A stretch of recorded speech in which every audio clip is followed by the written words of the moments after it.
Welcome back to Dronacharya IAS YouTube channel. I am Dr. Daman Benipal presenting you daily current analysis. आज के इस video lecture में हम वो सभी इम्पॉर्टेंट करंट अफेयर्स डिस्कस करेंगे जो कि हमारी UPSC preparation point of view से इम्पॉर्टेंट हैं. सो let's begin with today's video. हमारा आज का पहला news article GS paper 3 point of view से इम्पॉर्टेंट है.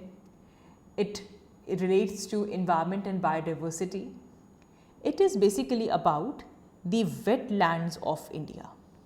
इस आर्टिकल से आपका जो wetland का टॉपिक है वो इम्पॉर्टेंट हो जाता है. याद रखें, कुछ भी करंट अफेयर में अगर आ रहा है तो उसे हमें हमारे स्टैटिक पोर्शन के साथ रिलेट भी करना है. तो जब आप इन्वायरमेंट पढ़ते हैं तो इन्वायरमेंट के दौरान इन्वायरमेंट एंड इकोलॉजी में आप वेटलैंड्स के बारे में स्टडी करते हैं. सो आज का हमारा पहला आर्टिकल वेटलैंड्स के बारे में ही है. सो इंडिया के कुछ 5 ऐसे वेटलैंड्स हैं जिनको as a new Ramsar site declare किया गया है. So India has designated 5 more wetlands as the Ramsar sites. हम इस आर्टिकल में समझेंगे, स्टेप बाय स्टेप जाएंगे. सबसे पहले हमें प्रीलिम्स पॉइंट ऑफ व्यू से तो ये पता होना चाहिए कि ये जो 5 न्यू वेटलैंड्स ऐड हुए हैं ये कौन कौन से हैं और ये कौन कौन सी स्टेट में हैं. ये डायरेक्ट क्वेश्चन आपके प्रीलिम्स में आ जाता है, ऐसा फैक्ट बेस्ड क्वेश्चन. तो प्रीलिम्स पॉइंट ऑफ व्यू से तो हम लोकेशन और जो नेम है उसे कवर करेंगे. Apart from this, for better understanding, देखें आप वेटलैंड को अपनी क्लासेस में काफ़ी डिटेल में कवर करते हैं, but in this video as well will try कि हम एक ओवरव्यू लें वेटलैंड्स के ऊपर. सबसे पहले वेटलैंड का मीनिंग क्या है ये समझेंगे. What is a wetland, what are the wetlands, what are the significance of it, इसका सिग्निफिकेंस क्या रहता है, what are the problems related to this. All of this we are going to cover in this video. And then क्योंकि हमने यहाँ पे Ramsar site लिखा है कि इंडिया के कुछ 5 वेटलैंड्स ऐसे हैं जिनको हमने as a new Ramsar site declare कर दिया है. What are these Ramsar sites, इनके बारे में भी हम इस ही न्यूज़ आर्टिकल में कवर करेंगे. So let's begin with our first article. Now एक चीज़ जो आपने यहाँ पे याद रखनी है कि ऐसा नहीं है कि हमारे ये सिर्फ 5 ही रामसर साइट्स हैं. इंडिया में बहुत सारी रामसर साइट्स हैं and now the total number of Ramsar sites in India raise to 54. इस वक्त currently total number of Ramsar sites in India is 54 in number. हम जैसे ही किसी वेटलैंड को रामसर साइट डिक्लेयर करते हैं automatically that wetland become important internationally. We call it as the wetland of international importance. किस wetland का जो ecological service है, जो रोल ये प्ले कर रहा है इकोलॉजी में, it is not only important for that particular region, it is internationally important. And इसकी कंजर्वेशन के लिए विल सी कि रामसर कन्वेंशन आती है and how international cooperation is needed, how we are suppose to conserve it, that will see in this article. तो पहली चीज़, first fact जो आपको पता होना चाहिए, करंटली इंडिया में total number of Ramsar sites कितनी हैं, ऐसे वेटलैंड्स जो कि रामसर साइट्स हैं. So the number is 54. Ramsar sites are wetlands of international importance. ठीक है जी. ना मूविंग अहेड, अब जैसे कि मैंने कहा कि सबसे पहले हमें पता होना चाहिए कि वो कौन सी ऐसी साइट्स हैं जो कि ऐड हुई हैं. What are the new sites that are added. तो 5 न्यू साइट्स हैं जो कि ऐड की गई हैं. First one you can see here is Pichavaram mangrove forest. हमारे पास तमिलनाडु में पीचावरम मैंग्रोव फॉरेस्ट को ऐड किया गया है as a Ramsar site. Similarly we have Pallikaranai marsh reserve forest, ये भी आपको तमिलनाडु में मिलेगा. ठीक है, Pichavaram mangrove forest, Pallikaranai marsh reserve forest and जो यहाँ पे आप थर्ड देख रहे हैं which is Karikili bird sanctuary, this is also in Tamil Nadu.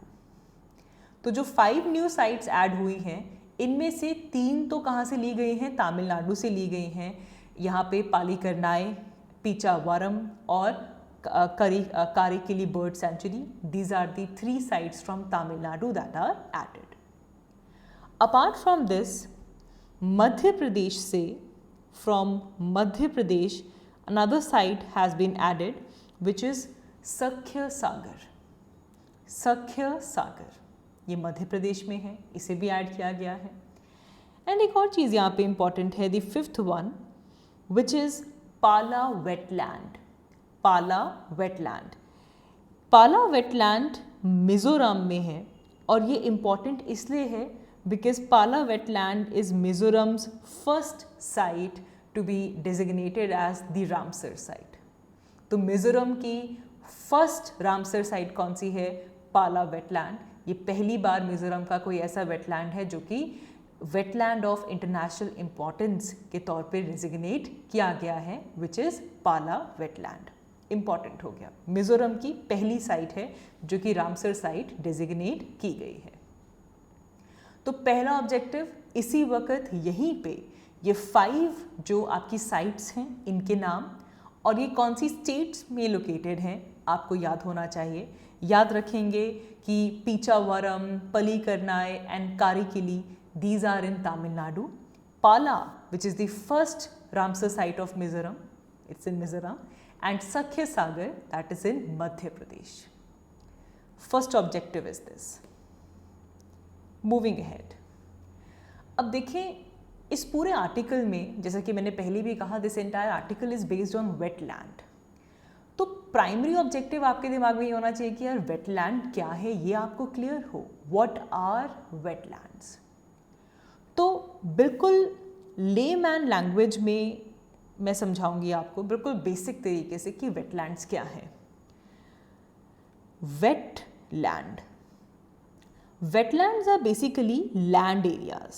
These are basically land areas that are flooded with water. That are flooded with water. ऐसा लैंड एरिया जहाँ पे वाटर फ्लड अप हो चुका है, accumulate हो रखा है, that is called as wetland. वो लैंड वेट हो गया, wetland. ये जो फ्लडिंग है वाटर की, ये सीजनल भी हो सकती है या परमानेंट भी हो सकती है. मतलब कोई ऐसा पीस ऑफ लैंड है जो कि परमानेंटली भी आपके पास वहाँ पे वाटर जो है वो अक्यूमुलेटेड हो सकता है, या फिर सीजनली भी वहाँ पे जो वाटर है वो अक्यूमुलेट हो सकता है. But anyway you have any land area which is flooded with water, that is called as wetland. ये बिल्कुल लेमैन लैंग्वेज में, मतलब मुद्दे की बात हम यहाँ पे कर रहे हैं. ठीक है जी. But if you have to correctly define that what are wetland, you know, with आपकी ऐसी डेफिनेशन जिसमें सभी के सारे पैरामीटर्स टच हो जाएं. अब डेफिनेशंस इंपॉर्टेंट हो जाती हैं बिकॉज यूजुअली क्या होता है that these definitions form the part of your answer in the form of introduction. Suppose you got a question in your main exam and which is related to the wetland. तो भाई शुरू करने से पहले ये तो बताओगे ना कि वेटलैंड्स क्या होते हैं. So you have to introduce wetlands, and the best way to introduce is by giving the definition of the wetland. I would suggest कि हमारे पास सबसे बेस्ट जो definition wetlands की आती है, that is given by the Ramsar Convention. आगे चलकर बात करेंगे रामसर कन्वेंशन की. ये ऐसी कन्वेंशन है जो कि वेटलैंड की कंजर्वेशन के लिए है. तो रामसर कन्वेंशन वेटलैंड्स को किस तरह डिफाइन करता है? काफ़ी बड़ी डेफिनेशन है, लेकिन मैंने इसका पहला पार्ट यहाँ पे लिया है because we want to go to the depth of understanding. As Anurag sir always say, the motto of Dronacharya is to follow the depth of understanding of each and every topic. तो जब हम वेटलैंड की बात करते हैं, we say that wetlands includes areas of marsh, fen, peatland और water. हम आगे बढ़ जाते हैं, डेफिनेशन इतनी पढ़ के हम आगे बढ़ जाते हैं. We don't take a stay over here and see ये मार्श, फेन, पीटलैंड, इनमें क्या डिफरेंस है. How are these different from each other. अभी ऊपर हमने बोला कोई भी ऐसा लैंड जहाँ पे आपका जो वाटर है वो फ्लड अप हो चुका है, चाहे वो सीजनल हो चाहे वो परमानेंट हो, वो वेटलैंड है. लेकिन जब रामसर कन्वेंशन पूरा एक्यूरेटली प्रिसाइजली वेटलैंड को डिफाइन करता है तो वहाँ पे वो बोलते हैं कि wetland includes areas of marsh, fen, peatland और water. So what is the difference? यहाँ पे देखिए, सबसे पहले मार्शेस की बात करते हैं। Let's begin with marches. Marshes are very shallow wetlands. They are comparatively very shallow. अब क्योंकि shallow है तो ज़्यादा water accumulate नहीं होता, so they can easily, they can flood up very easily and they dry out easily as well. ठीक है जी? They are very rich in nutrients and ये जो areas होते हैं यहाँ पे basically आपको बहुत सारे grasses, कुछ rushes, कुछ sedges, मतलब कुछ leafy vegetations देखने के लिए मिलती हैं। ट्रीज नहीं मिलेंगे, वुडी स्ट्रक्चर्स नहीं मिलेंगे, grasses, sages, rashes, leafy vegetables, vegetations, इस तरीके की आपको यहाँ पे बायोडाइवर्सिटी देखने के लिए मिलेगी। तो जैसे हमने बोला मार्श, मार्श लैंड, मार्शेस, आपके माइंड में ऐसा एक शैलो सा एरिया आना चाहिए जहाँ पे पानी खड़ा है एंड वहाँ पे आपके पास कुछ ग्रासेस, जंगली घास उगे हुए हैं या फिर कुछ सेजेस उगे हुए हैं, that is your Marsh. Difference आपको तब समझ में आएगा जब हम स्वैम्प टर्म यूज़ करते हैं। आपकी बुक्स में whenever you read about wetland, swamp term is also use. What are swamps? Swamps are basically wooded marshes only. Now यहाँ पे जो वाटर लॉगिंग होती है वो मार्श के कंपैरिजन में ज़्यादा होती है एंड यहाँ का जो लैंडस्केप है यहाँ पे आपको वुडी मार्शेज मिलेंगे, मतलब यहाँ पे आपको ट्रीज मिलेंगे। तो दूर से देखने में आपको कैसा लगेगा कि दिस इज बेसिकली रीजन जहाँ पे ट्रीज भी हैं और those trees are water logged, पानी खड़ा है वहाँ पे permanently. It could be permanent, it could be seasonal, but there is a tree, woody area and there you have water. तो उसे आप मार्श नहीं बोलोगे, उसे आप क्या बोलोगे? स्वैम्प। डिफरेंस समझ में आ गया? मार्श में ग्रासेस होंगे, लीफी वेजिटेशन होगी, वुड्स नहीं होंगी। स्वैम्प्स में वुड्स होंगी, वुडेड स्ट्रक्चर्स होंगे which will be water logged. Done. फिर यहाँ पे डेफिनेशन में टर्म आई है पीटलैंड की। तो हमारे पास दो तरह के पीटलैंड्स हो सकते हैं। First one is बॉग्स, and the other one is fence, जो डेफिनेशन में अलग से भी लिखा हुआ है, बॉग्स एंड फेन। इनमें क्या डिफरेंस है? बॉग्स आर ऑल्सो वेटलैंड्स, लेकिन बॉग्स का एक नेचर है जो कि इनको बाकी सबसे अलग करता है, that these are acidic wetlands. These are acidic wetlands. और हमने कहा कि ये पीटलैंड का पार्ट है। पीटलैंड मतलब, पीट मतलब कहीं पे भी अगर आपके पास वेजिटेशन है और वो वेजिटेशन स्लोली डिके हो रही है, so there is a area जहाँ पे there are dead remains of vegetation which is slowly decaying, तो उस पार्ट को आप क्या कह रहे हैं? पीट। So you have a slowly decaying vegetation in a region। कोई ट्री गिर गया, पत्ते गिर गए, वो धीरे धीरे धीरे डिकम्पोज हो रहे हैं, डिके हो रहे हैं, तो उसे आप क्या कहेंगे? पीट कहेंगे। तो यहाँ पे धीरे धीरे धीरे धीरे जैसे जैसे आप बायोलॉजी में पढ़ते हैं, आप इन्वायरमेंट में भी पढ़ते हैं कि जैसे जैसे डिकम्पोजिशन होती है, ऑर्गेनिक एसिड्स रिलीज होते हैं। तो bogs, they are acidic wetlands और यहाँ पे पीट प्रेजेंट है। It is dominated by sphagnum, which is peat moss, mossy सा area है because peat यहाँ पे काफ़ी ज़्यादा present है, and they get their water mainly in the form of rainfall or the snowfall। बारिश हुई क्योंकि इतना ऑर्गेनिक मैटर वहाँ पे इकट्ठा हो रखा है, इतना slowly decaying vegetation मैटर वहाँ पे पड़ा है, पीट वहाँ पे, तो पीट स्पॉन्ज के जैसे पानी को एब्जॉर्ब कर लेगा। तो बॉग्स को जब रेनफॉल होगी या स्नोफॉल होगी तब ये वाटर एब्जॉर्ब कर लेता है। ठीक है। अब इसका उल्टा है पीट, इसका उल्टा है फेन। फेन इज ऑल्सो अ पीटलैंड, ये भी पीट का ही बना हुआ है, लेकिन यहाँ पे स्फेग्नम मॉसिस की जगह जो सेजेस हैं वो डोमिनेटिंग वेजिटेशन हो जाती है। The only difference between bogs and fens are कि जो बॉग्स हैं they comparatively less acidic. Bogs का तो फीचर ही है कि वो एसिडिक है, वो एक ही जगह पे सारे ऑर्गेनिक एसिड जो है वो अकोमोडेटेड है और बॉग्स आर एसिडिक। फेन्स उतने एसिडिक नहीं होते, हालांकि पीट यहाँ पे भी प्रेजेंट है। The reason is the water flow through the फेन।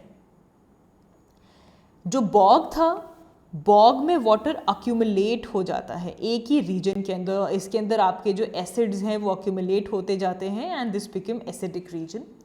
लेकिन फेन की जब हम बात करते हैं तो फेन में जो वाटर है वो फ्लो कर जाता है, तो इसीलिए जो एसिडिटी है वहाँ पे अक्यूमुलेट नहीं होती। हालांकि जब डीकम्पोजिशन होगी तो ऑर्गेनिक एसिड्स रिलीज होंगे, इसीलिए ये एसिडिक है, लेकिन इतना एसिडिक नहीं है जितना कि बॉग्स हैं। क्लियर? क्लैरिटी?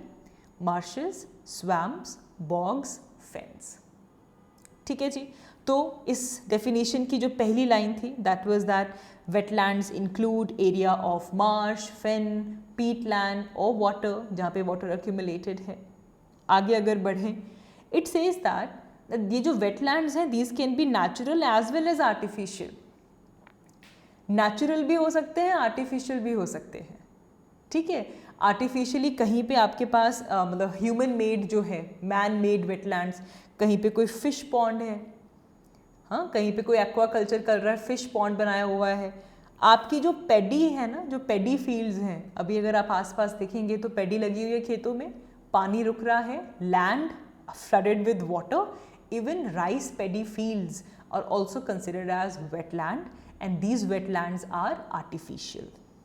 ठीक है जी। Apart from this salt pan, जब आप सॉल्ट की फार्मिंग करते हैं, सॉल्ट फार्मिंग, फार्म्स के अंदर पानी को फ्लड अप किया जाता है, पानी धीरे धीरे इवेपोरेट होता है, पीछे सॉल्ट रह जाता है जिसको आप एक्सट्रैक्ट करते हैं। बट जब तक आपका सॉल्ट पैन बना हुआ है, this is also kind of wetland only. So wetlands can be natural, wetlands can be artificial. Apart from this wetlands can be permanent और टेम्परेरी। हो सकता है किसी एरिया में परमानेंटली वाटर फ्लड रहता हो, कहीं पे टेम्परेरी हो, रेनफॉल जब हो रही है तब वाटर आ चुका है। ठीक है।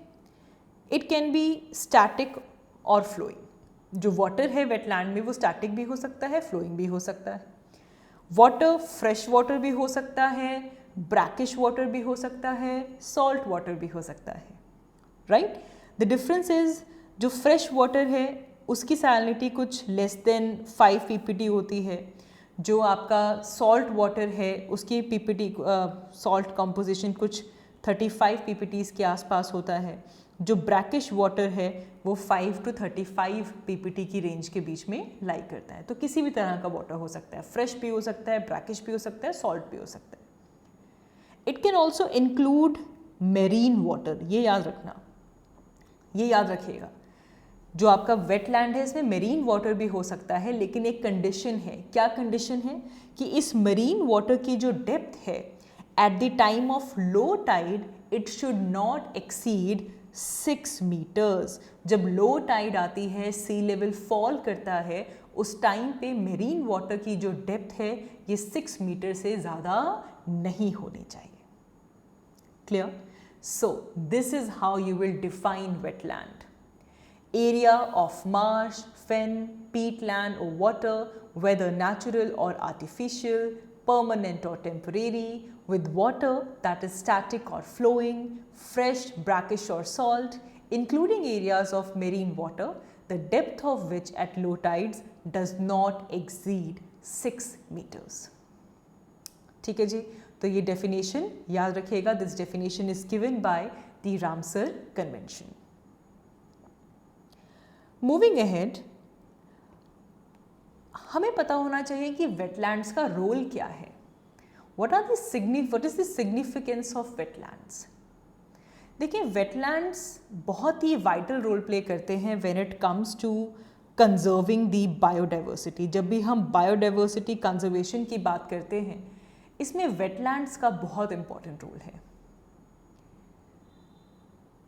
They first of all they purify you and replenish. They purify and replenish the ground water. आपका जो ग्राउंड वाटर है उसकी प्यूरिफिकेशन, उसकी रिप्लेनिशमेंट में जो वेटलैंड्स हैं इसका काफ़ी इंपॉर्टेंट रोल है. यू सी, हमारे पास कोई एक ऐसा एरिया है जहाँ पे वेटलैंड है, धीरे धीरे धीरे धीरे जो वाटर है वो ड्रॉप बाय ड्रॉप करके आपका जो अंडर ग्राउंड एक्यूफायर्स हैं, जो रिजर्वॉयर्स हैं, उनमें जाकर ऐड होता है. So they purify the ground water and they also replenish it. They also help us to fight against climate change. Climate change से हमारी जो बैटल है उसमें भी wetlands का बहुत important रोल है. There are so many factors, there are so many ways जिसके थ्रू जो हमारे wetlands हैं वो contribute करते हैं. एक तो चीज़ याद रखिएगा कि जो हमारे wetlands हैं they have highest soil to carbon density. सबसे ज़्यादा soil carbon densities किसकी ज़्यादा है? wetland की. मतलब इतना ज़्यादा कार्बन डाइऑक्साइड यहाँ पे एब्जॉर्ब्ड है. So therefore it plays a very important role to buffer the carbon dioxide emission. इतना कार्बन डाइऑक्साइड और किसी भी एरिया में इतना एब्जॉर्ब नहीं है. We talk about the the land area जितना कि आपके वेटलैंड्स में है. Highest soil carbon density. तो जितने आपके पास वेटलैंड ज़्यादा होंगे उतनी जो कार्बन डाइऑक्साइड है आपकी उन वेटलैंड्स की सॉइल में जाकर एब्जॉर्ब होगी. Because wetlands inherently they are known to have the highest soil carbon density. And ultimately therefore they play an important role to buffer the carbon dioxide emission. अगर ये नहीं होंगे, इनका नंबर रिड्यूस होगा तो उतनी ही कार्बन डाइऑक्साइड की जो एमिशन है वो बढ़ जाएगी. राइट तो पहला फंक्शन ये बायोडाइवर्सिटी की कंजर्वेशन में काफ़ी हेल्प करते हैं. Moving ahead, the next point of significance, ecosystem services बहुत ज़्यादा हैं. There are so many wide range of services जो कि इकोसिस्टम में ये ऐड करते हैं. They are very important resources. Food, water, fibre, ये सब यहाँ से मिलता है. And as we just said, हमारा जो ग्राउंड वाटर है वो यहाँ से रिचार्ज होता है. तो ग्राउंड वाटर के रिचार्ज में ये हेल्प करते हैं. Along with that it also plays an important role in water purification. Water purification यहाँ पे होती है. अपार्ट फ्रॉम दिस, क्योंकि एक ऐसा लैंड एरिया है जो कि इस तरह का बना हुआ है कि वहाँ पे वो वाटर को अक्यूमुलेट कर सकता है, इसीलिए जब कोई फ्लड लाइक कंडीशन आती है तो फ्लड मॉडरेशन में भी इसका इम्पॉर्टेंट रोल होगा. जितने ज़्यादा वेटलैंड्स होंगे वो वाटर को अपने पास अक्यूमुलेट कर लेंगे एंड फ्लड की जो इंटेंसिटी है वो डिक्रीज हो जाएगी, मॉडरेट हो जाएगी. क्लाइमेट रेगुलेशन में इनका इम्पॉर्टेंट रोल है. तो बायोडाइवर्सिटी को भी कंजर्व करते हैं. इकोसिस्टम में कंट्रीब्यूशन बहुत ज़्यादा है.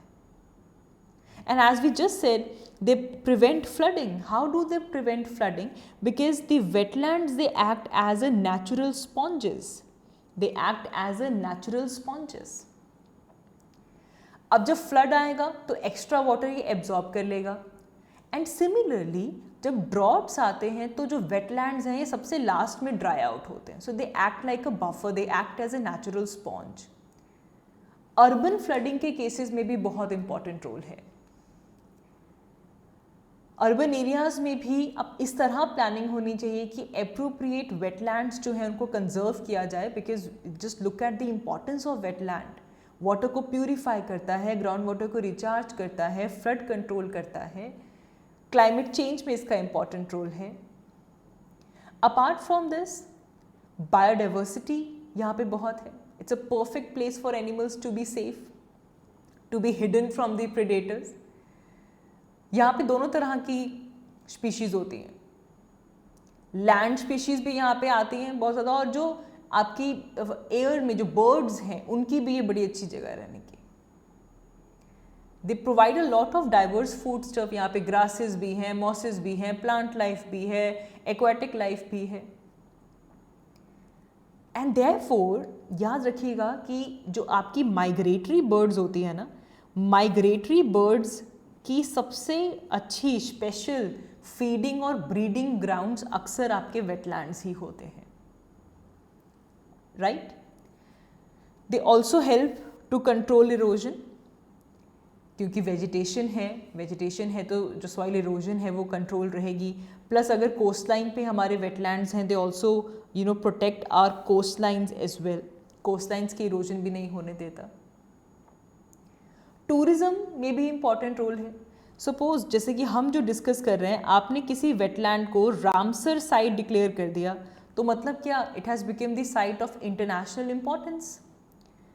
तो इससे वो जो पर्टिकुलर एरिया है उसका जो लोकल टूरिज्म है, टूरिज्म पोटेंशियल है, वो बूस्ट होता है और उसकी जो इंटरनेशनल विजिबिलिटी है वो भी इंक्रीज होती है, right. So this is the significance of your wetlands. But then wetlands also face a lot of problems.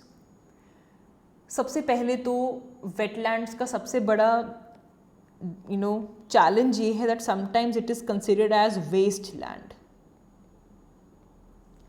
And this is the worst thing that we can do if we see wetlands in the form of a waste land.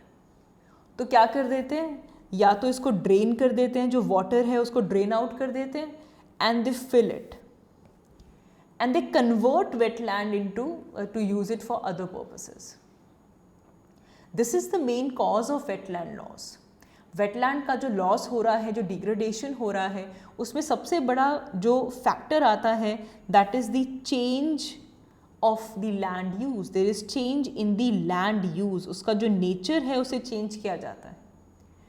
Agriculture area बढ़ा देंगे, आसपास के wetland को drain करके fill करके agriculture area बढ़ा लिया, grazing area बढ़ा लिया, या फिर अर्बन इंफ्रास्ट्रक्चर डेवलपमेंट के लिए एरिया को इंक्रीज कर दिया। It will ultimately result in more air pollution, water pollution, excess of nutrients suppose वहाँ पे पहुँच गए, excessive use of fertilisers in the farms, कहीं पे वाटर डाइवर्जन हो गई। तो इन सब चीज़ों की वजह से हमारा जो वेटलैंड है इट इज़ इसका जो नंबर है, जो एरिया है वो डिक्रीज हो रहा है, वेटलैंड्स डिग्रेड हो रहे हैं। And when I am saying that wetlands are disappearing, it is true. इसे लेकर हमारे पास रामसर कन्वेंशन की एक रिपोर्ट है, Ramsar convention on wetlands report करके आती है, and in this they have said that wetlands are disappearing 3 times faster than forest. Wetlands are disappearing 3 times faster than the forest. And अगर हम यहाँ पे 1970 से लेकर 2015 तक देखें तो हमने हमारे 35% wetlands already lose कर दिए हैं. We have lost 35% of our wetlands from 1970 to 2015. तो ये तो बात आप याद रखेंगे that wetlands are disappearing 3 times faster than the forest.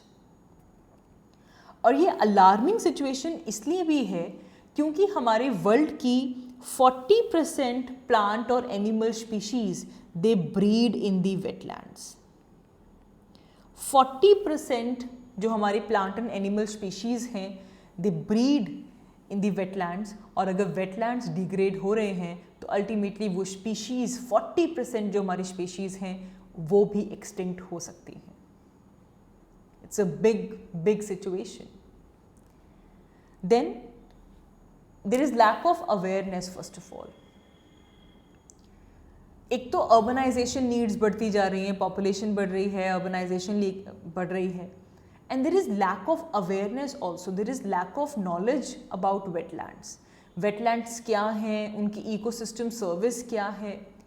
इस lack of awareness की वजह से, इस lack of knowledge की वजह से जो wetlands हैं उनको wasteland की तरह देखा जाता है and we are losing them. Also, we are ignoring urban wetlands.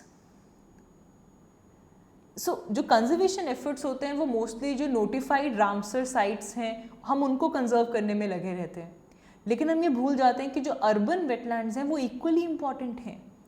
Urban area में आजकल हम देख रहे हैं कि जो फ्लडिंग की सिचुएशन है कितनी वर्सन अप हो चुकी है, बिकॉज अर्बन एरियाज में हम वो वेटलैंड्स छोड़ ही नहीं रहे हैं। वी आर नॉट इन्विजनिंग कि what could be the importance of wetland over here. And also जो एग्जिस्टिंग लॉज है उसमें हम लोकल कम्युनिटीज़ की जो पार्टिसिपेशन है उसे पूरी तरीके से इग्नोर कर देते हैं, जबकि we know this time it is clear that the participation from the local community in terms of governing and monitoring wetland is remarkable. तो local community की participation बहुत ज़रूरी है। And for that we need awareness, we need knowledge. हमें बताना होगा कि wetland की इम्पोर्टेंस क्या है। ठीक है जी।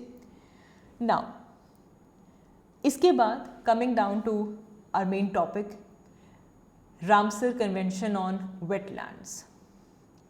नाउ वेटलैंड्स के ऊपर एक कन्वेंशन आ चुकी है हमारे पास, विच इज़ रामसर कन्वेंशन, जिसे हम कन्वेंशन ऑन वेटलैंड्स भी बोलते हैं। It basically provides us the framework for international cooperation. National actions भी लिए जाएं, नेशनल एक्शन के साथ साथ इंटरनेशनल कोऑपरेशन भी हो, so that we can conserve and we can make a wise use of wetland. Very important. यहाँ पे इस रामसर कन्वेंशन में जो टर्म यूज की जाती है ना, wise use of wetland, I think this is the soul of this convention. Conservation समझ में आता है, but what do we mean by wise use of wetland? When we are saying wise use, we are basically talking about that we need to maintain the ecological character. We need to maintain the ecological character of our wetlands. और ये ecological character हम कैसे maintain कर पाएंगे? This will be done by through the implementation of ecological approaches, या फिर जो हमारी ecosystem approach है, इकोसिस्टम लेवल पे हमारी जो अप्रोचेस हैं उनकी इम्प्लीमेंटेशन के थ्रू हम इन वेटलैंड्स का जो इकोलॉजिकल कैरेक्टर है उसे मेंटेन रख पाएंगे। And this is very important, specially if we see this with respect to sustainable development. Sustainable development, so we can also see this as the conservation and sustainable use of wetlands. Wise use of wetlands मतलब sustainable use of wetlands. We need to use wetlands and all the services that the wetlands provide for the benefit of people as well as for the nature. We need to conserve, we need to maintain the ecological character, and for this we need to implement the ecosystem approaches. This is in context of the sustainable development, that we are using wetlands in a sustainable manner. We are using all the services that the wetland provide in a sustainable manner for the benefit of people and nature. Right? So, जो convention के words हैं वो काफ़ी important हैं, यहीं से आप चीज़ों को समझ सकते हैं. So, we need to take international cooperation हमें मिल जाएगी, national action plan बनाइए, wetlands को conserve कीजिए, and also think about the wise use of wetlands. And for this you need local action, local level पे, national level पे, international level पे cooperation चाहिए. And ultimately by doing this we will contribute towards sustainable development throughout the world. This is the goal of the agenda of the convention on wetland. अच्छा जी, अब important question भी आएगा. हर साल February 2nd February 2/2, right? It is celebrated as the International Wetlands Day. पहली चीज़ तो ये रटी हुई होनी चाहिए, आपको पता होना चाहिए कि 2 फरवरी मतलब International Wetlands Day. ठीक है जी. Now you have to tell me, if you know then write in the chat box. My question to you is, what is the theme of world wetland day 2022? अभी फरवरी में जो world wetland day 2022 आया है, इसका theme क्या था? What was the theme of the international wetlands day in 2022? If you no right in the comment box. Okay, चलो मैं बताती हूँ. The theme of this years wetland day is wetlands action, wetlands actions for people and nature. ठीक है जी, wetlands action for people and nature. कितना अच्छा theme है देखो. इस थीम में हाईलाइट कर दिया कि what is the importance of actions to ensure the conservation and the sustainable use of wetlands for human as well as for our planet's earth. हमारी अर्थ की प्लानिटरी हेल्थ के लिए, ह्यूमंस के लिए किस तरीके से हम वेटलैंड को कंजर्व करें, सस्टेनेबली यूज़ करें, it is highlighting the importance of our actions, right? तो याद रखेंगे, अब अगली बार आपको पता होना चाहिए कि 2022 वेटलैंड डे का थीम क्या था, wetlands action for people and nature. Okay, अच्छा जी, अब आप तैयार हो जाइए। एक और हमारे पास क्वेश्चन है, why we are calling it as Ramsar, why the convention on wetland is called as Ramsar convention? हाँ जी, you can write in the comment box and you can tell me. I always check the comment box, I see कि कौन कौन reply कर रहा है।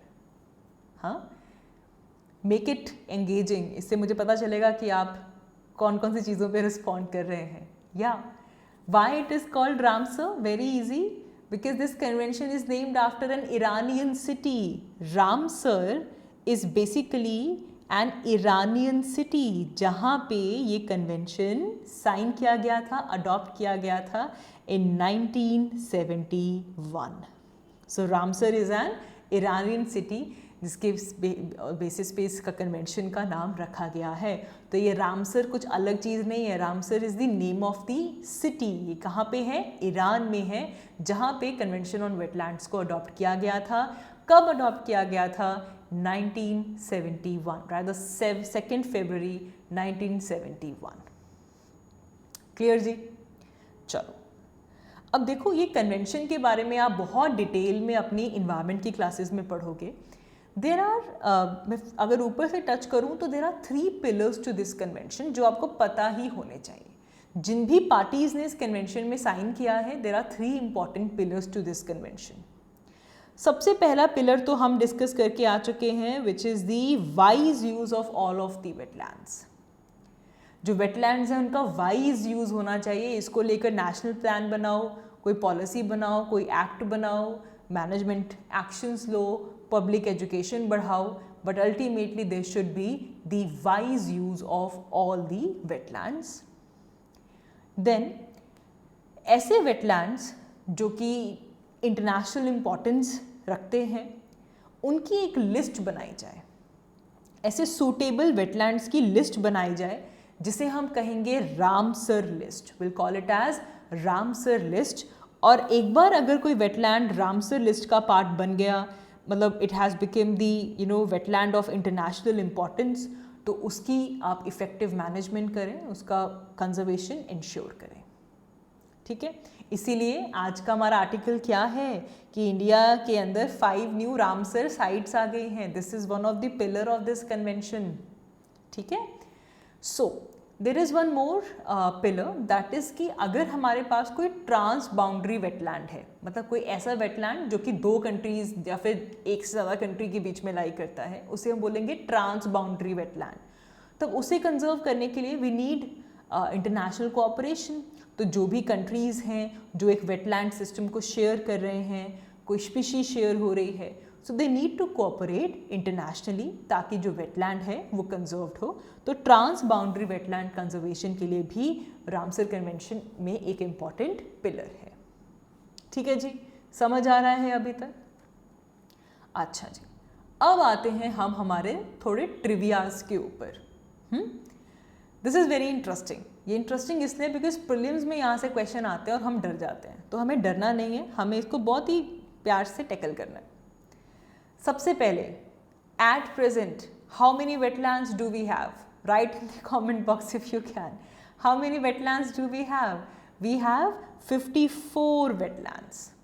हमारे ऐसे 54 वेटलैंड्स हैं जो कि रामसर कन्वेंशन में रिकग्नाइज्ड हैं। इसके अलावा तो बहुत सारे वेटलैंड्स हैं, लेकिन ऐसे वेटलैंड्स जो कि रामसर लिस्ट में हैं, रामसर कन्वेंशन में प्रेजेंट हैं, दीज आर 54 इन नंबर। ठीक है, अब 2020 से पहले वी हैड ओनली 27 वेटलैंड्स जो कि हमारी रामसर लिस्ट में थे। ठीक है, लेकिन 2020 शुरू होते ही ऑन 28 जनवरी रामसर कन्वेंशन में 10 और ऐसी साइट्स थी जिनको हमने ऐड कर दी as the site of international importance. ठीक है, तो 27 + 10 कितना हो गया? 37। तो 2020 की शुरुआत में we had 37 Ramsar sites in India. Then उसके बाद क्या हुआ? By the end of November 2020 आते आते हमारे इंडिया के 5 और वेटलैंड्स थे जो कि ऐड कर दिए गए। तो पहले कितने थे? 27 थे, फिर एकदम से इकट्ठे 10 वेटलैंड्स ऐड हुए। उसके बाद 5 वेटलैंड्स और ऐड किए गए इन द एंड ऑफ 2020। ठीक है जी। सो ये कौन सी थी? ये वेटलैंड्स हैं हमारे। देयर इज़ आसान बारेज वेटलैंड, काफ़ी इंपॉर्टेंट है क्योंकि ये उत्तराखंड का फर्स्ट रामसर साइट है। उत्तराखंड की ऐसी पहली रामसर साइट इज़ आसान बारेज। ठीक है। Then from Bihar we have Kanwar Tal, Uttar प्रदेश से सुर सरोवर, महाराष्ट्र की लोनार लेक। ठीक है, लोनार लेक। लोनार लेक के बारे में एक बहुत इंटरेस्टिंग फैक्ट हम सबको पता होता है कि लोनार लेक कैसे बनी थी।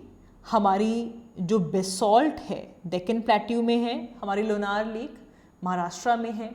तो जो हमारा बेसॉल्ट का जो बेडरॉक था, इसके ऊपर एक मेटियोराइट के इम्पैक्ट से, by the impact of a meteorite this lake has been formed.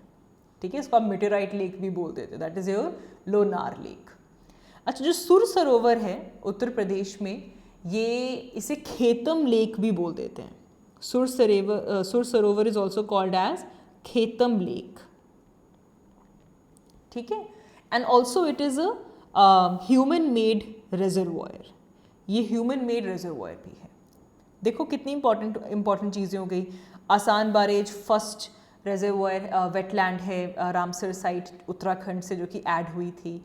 सुर सरोवर उत्तर प्रदेश में है, मैन मेड है, खेतम लेक भी बोल देते हैं। जो आपकी लोनार लेक है वो मेटेरॉइड के इम्पैक्ट से बनी है। Then there is Tsokar, that is in Ladakh. Tsokar it basically means white salt. Tsokar means white salt. ठीक है, and it is one of the important breeding areas. यहाँ पे हमारा जो ब्लैक नेक्ड क्रेन है वो यहाँ पे ब्रीड करता है। It is an important breeding area for the black necked crane. ठीक है जी। तो अब आप सोचो, नवंबर 2020 आते ही हमारी साइट्स कितनी हो गई? टोटल हो गई हमारी साइट्स 42। कितनी हो गई? 42। लेकिन फिर रिसेंटली 42 साइट्स में 4 साइट्स और ऐड की गई थी। They were 4 new sites which were added. फिर जाकर नंबर बन गया था 46। इसके अंदर 2021 में एक और साइट ऐड कर दी गई थी, नंबर बन गया 47। ठीक है, और फिर आपकी जो फरवरी 2021 में ही कुछ और साइट्स ऐड की गई एंड नंबर आपका इंक्रीज हो गया to 49। So there were lot of additions that were done. 49 sites आपकी अभी तक थी। अभी चलकर आपकी 5 न्यू साइट्स और ऐड कर दी गई हैं और नंबर बन चुका है 54। ये बात बिल्कुल इम्पॉर्टेंट नहीं है, ये मैं इसलिए आपको बता रही हूँ कि आपको पता हो कि कुछ 12 ऐसी साइट्स हैं जो कि अभी रिसेंट पास्ट में ऐड की गई हैं। बिकॉज अभी मैं आपको कुछ क्वेश्चंस दिखाऊंगी, डायरेक्टली लोकेशन बेस्ड क्वेश्चंस आ जाते हैं आपके एग्जाम में। कि ये वाला वेटलैंड कहाँ पे है, कौन सी स्टेट में है, तो कैसे याद करेंगे? I will share the trick with you. लेकिन ये जो लास्ट में जो 5 साइट्स ऐड की गई हैं, 5 तो अभी जो रिसेंट हुई हैं, और अगर 2020 से मिलाकर देखें तो जो 12 साइट्स ऐड हुई हैं, ये तो आपको पता ही होना चाहिए। आसान बारेज उत्तराखंड में है, कन्वर ताल बिहार में है, Sur Sarovar is in UP, Lonar lake is in Maharashtra, Tsokar is in Ladakh. ठीक है। Similarly we have one site from Haryana which is Sultanpur national park, ये ऐड की गई थी। There was Bindawaz Wildlife Sanctuary, again from Haryana, Thol Lake from Gujarat, Vadwana Wetland from Gujarat, Hedarpur Wetland from UP, Khijadia Bird Sanctuary from Gujarat, Bakhira Bird Sanctuary from Uttar Pradesh. आज की तो हमने याद कर ही ली, आज की जो हमारी 5 इंपॉर्टेंट साइट्स हैं that we have already done. ठीक है जी. सो ये कुछ ऐसी साइट्स हैं जो कि आप याद करेंगे. अब कैसे याद करेंगे? आप बनाएंगे एक मैप, अपनी एटलस खोलेंगे, स्टेट वाइज आप देखेंगे कि कहाँ पे कौन कौन सी रामसर साइट्स हैं. मैं तो ऐसे शुरू करूंगी कि सबसे पहले मैं वो स्टेट्स देखूंगी जहाँ पे 1 रामसर साइट्स हैं. आसान काम पहले करेंगे ना. जैसे कि आसाम में देवपुर भील है बस, मणिपुर में लोकतक लेक है, त्रिपुरा में रुद्र सागर है, मिजोरम में ऐड हुआ है जस्ट नाउ विच इज़ पाला वेटलैंड. ठीक है, ऐसे करके मैं वो स्टेट्स देखूंगी जहाँ पे सिर्फ एक वेटलैंड है. उत्तराखंड एक वेटलैंड है, आसान बारेज जो कि ऐड हुआ था. बिहार में कन्वर लेक, ये भी रिसेंटली ऐड हुआ है. ठीक है, मुझे पता भी चल गया कि कौन कौन सी ऐसी स्टेट्स हैं यहाँ पे एक है. फिर कहाँ पे 2 हैं, जैसे कि आपका लद्दाख, सो मोरोरी भी है, सोकार भी है. ठीक है, उड़ीसा, वेस्ट बंगाल, सो ऑन. कहने का मतलब ये है कि एक तो जो लेटेस्ट है वो तो आपको याद ही है. अभी जो 5 रिसेंटली ऐड हुए आपको पता है, 3 तमिलनाडु से थे, 1 MP से था और 1 कहाँ से था? मिजोरम से था. Apart from this do this exercise कि आप स्टेट बाय स्टेट जो आपकी रामसर साइट्स हैं उनको कवर करें. इससे आपकी जो मैप एक्टिविटी है वो भी होगी और एक इंटीग्रेशन भी आपकी इंक्लूड होगी with respect to geography and environment. ठीक है जी. इस तरीके से आपने अपने पास एक मैप बना के रखना है. ठीक है. अब क्यों ज़रूरी है ये? ताकि आपको ये ना लगे कि मैं आपको ऐसी बोली जा रही हूँ करने के लिए और इतनी की तो ज़रूरत नहीं होती. So just look at this question बच्चे. This is from 2022 prelims. जो आपका लेटेस्ट प्रीलिम्स हुआ है ये उसका क्वेश्चन है. डायरेक्ट क्वेश्चन आया था एग्जाम में.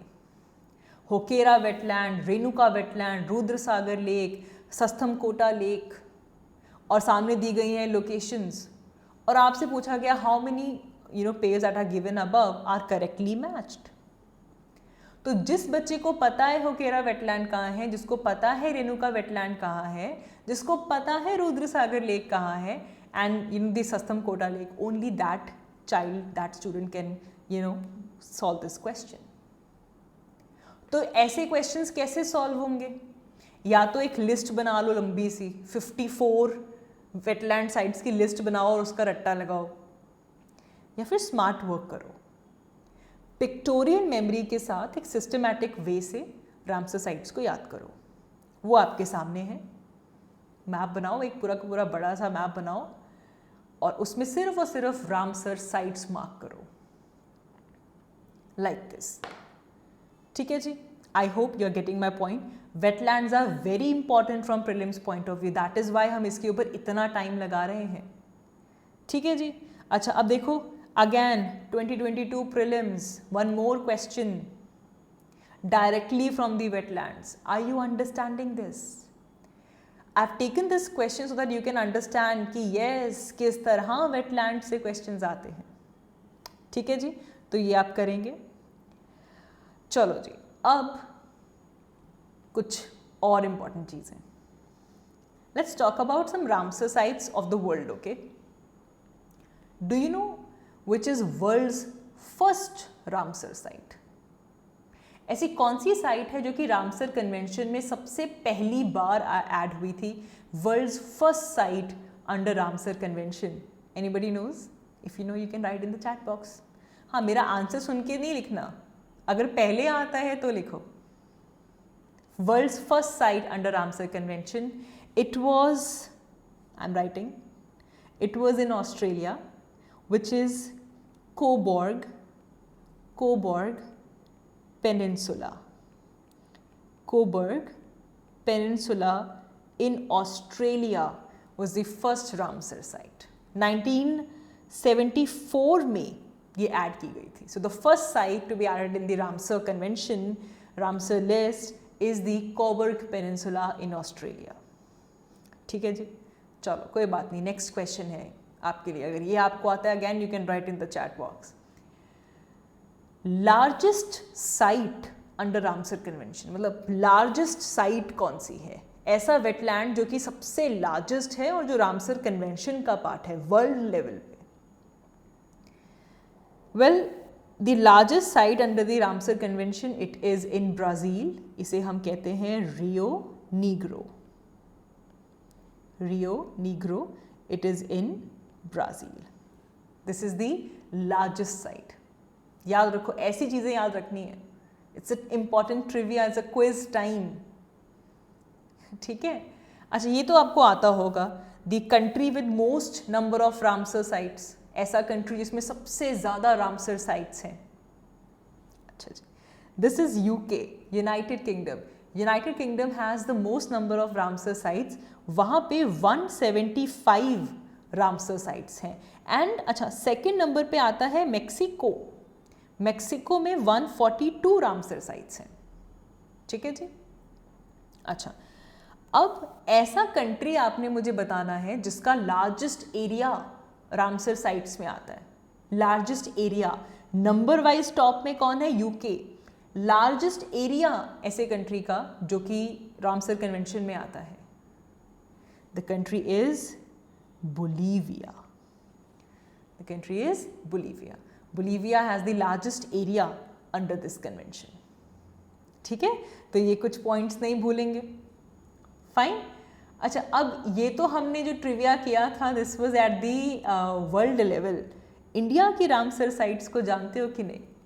Again open up your comment section right now if you want to participate, otherwise कोई बात नहीं। Which is the largest wetland in India, ऐसा वेटलैंड जो कि रामसर कन्वेंशन में है, रामसर साइट है, and it is the largest Ramsar site wetland in India. I think it's easy, most of you must be knowing. It is Sundarbans in West Bengal. Sundarbans in West Bengal is the largest wetland in India which is under the Ramsar Convention. ठीक है, अच्छा next question, smallest wetland, which is the smallest wetland under the Ramsar Convention? Very easy, again it is Renuka wetland। अब देखो question आया ना, अभी हमने हमारा जो रिसेंट प्रीलिम्स में क्वेश्चन था कि रेणुका वेटलैंड कहाँ पे है। So Renuka wetland is in Himachal Pradesh. It is important because it is the smallest wetland of India which is included in the Ramsar convention. ठीक है, which is the first wetland of India under Ramsar convention, ये तो आता होगा। The first wetland under Ramsar convention in India, it is your Chilika Lake and also your Koila Deo National Park. Koila Deo National Park. Where is Chilika Lake? Chilika Lake is in Odisha, and where is Koila Deo National Park? It is in Rajasthan. ठीक है, अच्छा अगर अभी मैं आपसे पूछूं first wetland of Uttarakhand which is under Ramsar convention, आसान बारेज। How many wetland Ramsar sites we have in India right now? 54. ठीक है, okay. Moving ahead, this is very interesting. Tell me, which Indian state has the most number of Ramsar sites? India की वो कौन सी state है जिसमें सबसे ज्यादा Ramsar sites present हैं? The state is Uttar Pradesh. Uttar Pradesh is that Indian state which has the most number of Ramsar sites in India. ठीक है जी, okay. And I guess the final question, final or not, which are those states of India which has no Ramsar sites? वो India की कौन कौन, अब देखो ये answer आप तभी कर पाओगे जब आप वो मैप एक्टिविटी करोगे। When you will do that map activity, you will see that there are some states in India that have no Ramsar sites. So these are Jharkhand,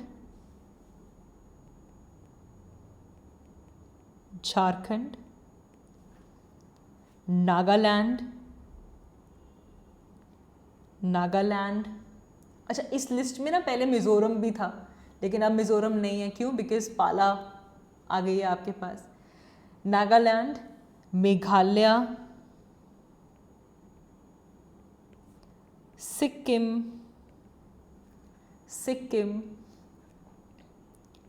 Arunachal Pradesh,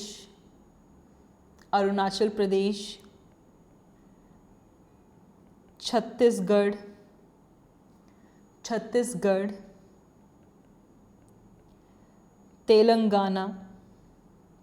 Telangana, Goa and Karnataka. ठीक है, अब इसको याद करना बहुत आसान है। सबसे पहले तो नॉर्थ ईस्टर्न स्टेट्स याद कर लो, अरुणाचल, मेघालय, सिक्किम, नागालैंड। ठीक है, Arunachal, Meghalaya, Sikkim, Nagaland. Then Chhattisgarh, Jharkhand, Telangana, Goa, Karnataka. Chhattisgarh, Jharkhand, Telangana, Goa and Karnataka. So these are those states which has no Ramsar site. Done बच्चे. So I have tried कि जो भी possible fact based चीज़ें आपको पता होनी चाहिए, आज एक वीडियो में हम जितना कर सकते थे वो हमने इसमें किया है. इसके बाद अगर दोबारा कभी वेटलैंड्स आए तो कुछ और ट्रिविया, कुछ और फैक्ट्स भी याद करेंगे. So I think this is enough with respect to the Ramsar sites. Yeah.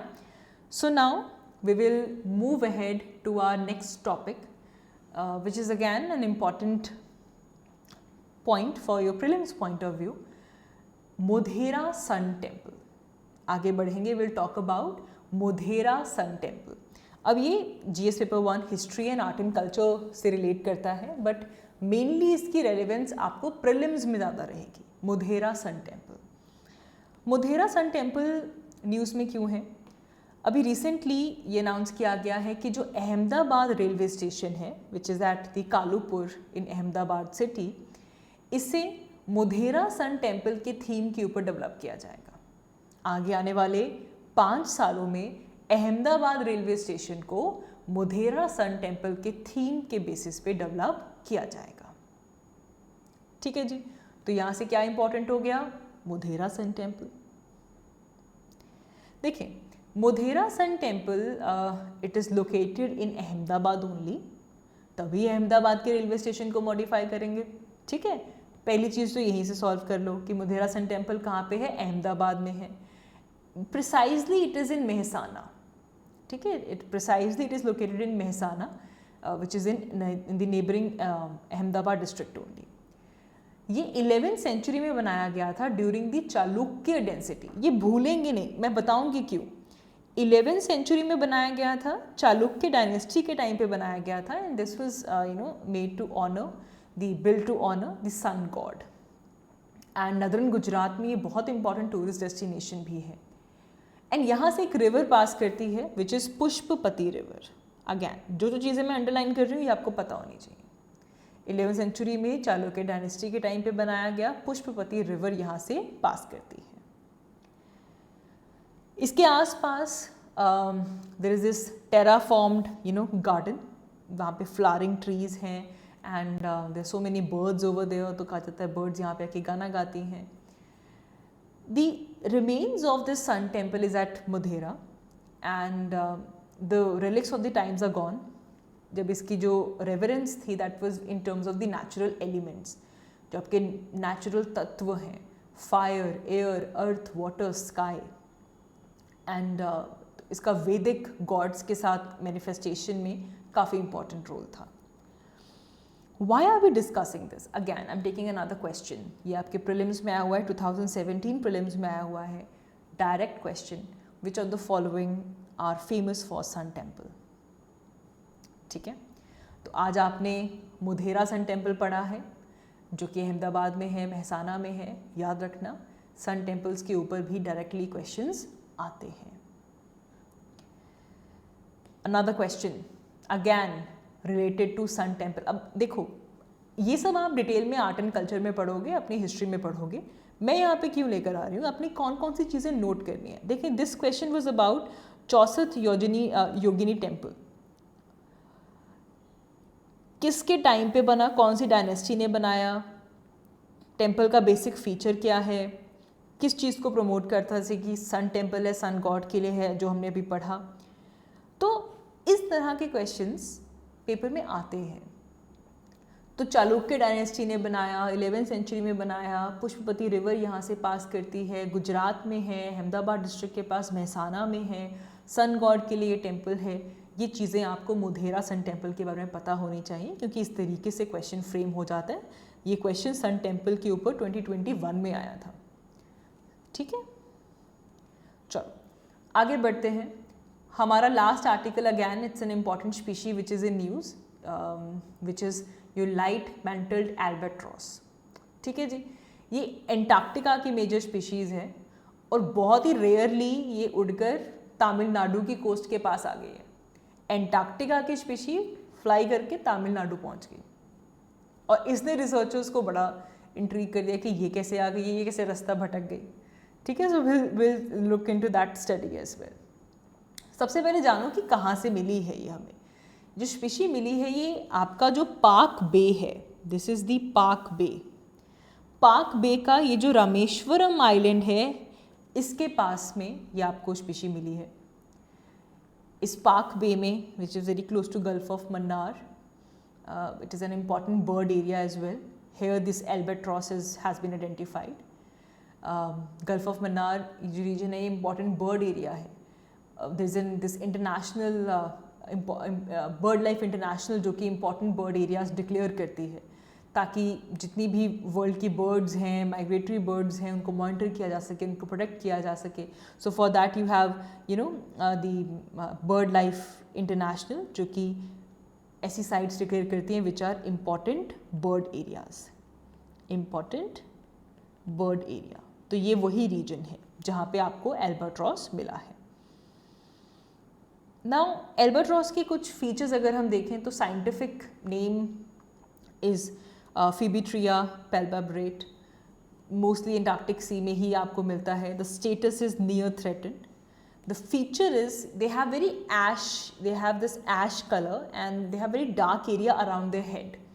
और उनका जो बैक और जो विंग टिप्स हैं, they are very light, so they are darker and they have this ash color around their head, और जो wings जो होते हैं वो lighter होते हैं, and बहुत ही distinctive white stripes होती हैं जो कि आप immediately उनको पहचान सकते हैं that this is the light mantled albatross. Characteristic अगर हम देखें तो they have this pelagic habit. They maintain this circumpolar distribution, पूरा सदर्न ओशन में ये गोल घूमते आते हैं, and they are known to be on the move, ये उड़ते रहते हैं।